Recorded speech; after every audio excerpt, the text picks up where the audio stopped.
सर्वप्रथम आज इस भव्य समारोह में आए हुए सभी अतिथियों, मुख्य अतिथि महोदय, विशिष्ट अतिथि महोदय, कवित्री सम्मान समारोह सह काव्य संगोष्ठी, इस कार्यक्रम के उद्घाटनकर्ता अध्यक्ष महोदय, बुद्धिजीवी पत्रकारों, सुधी कलमकारों, क्रांतिकारी कवियों, समर्पण संस्था चट्टग्राम साहित्यिक चौपाल एवं भगवान प्रसाद जसवाल पुस्तकालय से जुड़े सभी सदस्यों व आदरणीय श्रोतागणों का मैं हार्दिक अभिनंदन करती हूँ। आज पुस्तकालय परिसर का यह प्रांगण अगर शोभायुक्त हुआ है तो वह बस आप सबों की गरिमामय उपस्थिति से ही। मैं स्नेहा किरण इस खूबसूरत सीमांचल की बेटी हूँ और अररिया जिले के एक छोटे से गांव रानीगंज से आई हूँ। अपने गौरवशाली राज्य बिहार की सांस्कृतिक नगरी ऐतिहासिक जिला पूर्णिया के सामाजिक और सांस्कृतिक चेतना को निरंतर बनाए रखने व युवा पीढ़ी के बीच बौद्धिक विकास की संभावनाओं को नया आयाम देने हेतु सैन्य सेवा में अपनी बेहतरीन सेवाएं देने के बाद जीवन की दूसरी पारी में सेवानिवृत्त सूबेदार श्री पवन कुमार जायसवाल जी के द्वारा अपने स्मृति शेष पिता के नाम पर इस पुस्तकालय की स्थापना करना उनकी दूरदर्शिता और युवा पीढ़ी के प्रति उनके एक महत्वपूर्ण सामाजिक दायित्व का बोध कराता है। साहित्य समाज का दर्पण है। इस तरह की साहित्यिक गतिविधियों से निसंदेह हमारे सामाजिक दायित्वों की भी पूर्ति होती रहती है। इस कार्यक्रम के आयोजन के लिए मैं इन आयोजकों के संयुक्त प्रयासों को बहुत सारी शुभकामनाएं व साधुवाद देती हूँ, जिनके सार्थक प्रयासों की बदौलत ही आज हम सभी यहाँ एकत्रित हुए हैं। आज इस कवि सम्मेलन हेतु आप सबों के समक्ष मन के भावों को वाणी देती हुई प्रस्तुत है मेरी कुछ कविताएं।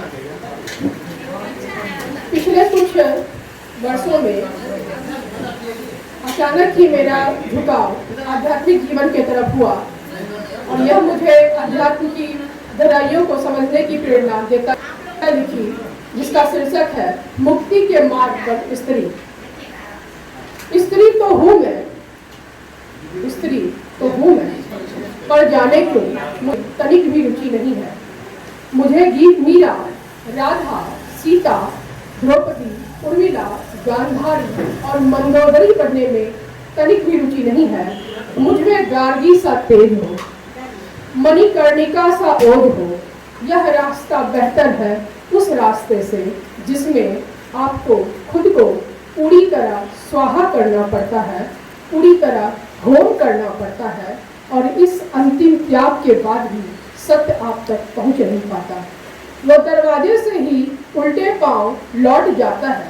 हे परमपिता परमेश्वर, हे परमपिता परमेश्वर, तुम मुझे बुद्ध होने का आशीर्वाद दो, क्योंकि जागृत बुद्ध ही वास्तव में हर लिंग भेद से ऊपर है।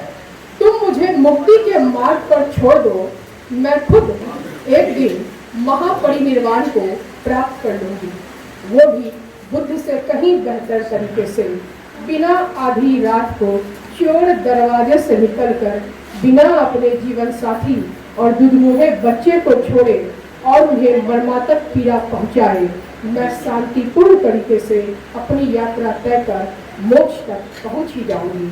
क्योंकि जगत जननी स्त्री हूँ मैं, मेरी क्षमता बुद्ध से भी अधिक है, क्योंकि बुद्ध को भी मैंने ही जन्म दिया है और मुक्ति पर मेरा भी उतना ही हक है जितना कि बुद्ध का। ध्यान में पड़ी स्त्री इस संसार का एक दुर्लभ दृश्य है और स्त्री की मुक्ति इस संसार की धरोहर है। शुक्रिया। स्त्री सत्तात्मक समाज पर चोट करती हुई दूसरी कविता, सशक्त स्त्री। आप सब जानना चाहेंगे कि सबसे सशक्त स्त्रियां आखिर कौन होती हैं? तो सुनिए जरा अहंकारी मर्दों के हर गलत भाव पर, अहंकारी मर्दों के हर गलत भाव पर खुद के आत्मसम्मान के लिए निरंतर लड़ने वाली बेहया स्त्रियां। इस घृणित पितृसत्तात्मक समाज की हर मर्दवादी कुत्सित सोच पर लगातार दहाड़ने वाली स्त्रियां, हर यातनाओं, हर दुर्भावनाओं, हर बदमिजाजियों पर, जीवन की उन तमाम दुखद यादों पर आंसू तक न बहाने वाली स्त्रियां, अपना कलेजा सिलौट रखने वाली स्त्रियां, दिल में बारूद रखने वाली स्त्रियां, अपने जीवन को किसी के भी शतरंज की बिसात न मानने वाली वैसी लड़ाकू स्त्रियां, अपने हर सपने के टूटने के बाद भी मौत तक को ठेंगा दिखाने वाली ऐसी बेहया स्त्रियां, जो किसी भी सूरत हाल में कभी भी नहीं छोड़ती हैं सपने देखना, खुद को चाहना, खुद पर प्रेम लुटाना, जो भूलती नहीं कभी, जो जानती हैं दर्पण में दिखने वाले शख्स से हमेशा प्यार करना, जो सही अर्थों में मानव जीवन का मोल जानती हैं, जो जानती हैं कि उनके लिए उनकी मानसिक स्वतंत्रता के मायने क्या होने चाहिए। यही होती है वो अंतिम स्वतंत्र स्त्री जिस पर तमाम औरत जात का वजूद टिका हुआ है। ऐसी स्त्री बनने का हे प्रभु मुझे भी आशीर्वाद दो, ऐसी स्त्री बनने का मुझे भी सौभाग्य दो और बस मुझे भी सलाह दो। तीसरी कविता, पितृसत्ता। स्त्री, तुम्हारी स्तुति के पहले, तुम्हारी स्तुति के पहले वे सब के सब तुम्हें अपने हिसाब से तरासेंगे, ढालेंगे, छाटेंगे, काटेंगे और जरूरत पड़ी तो बांटेंगे।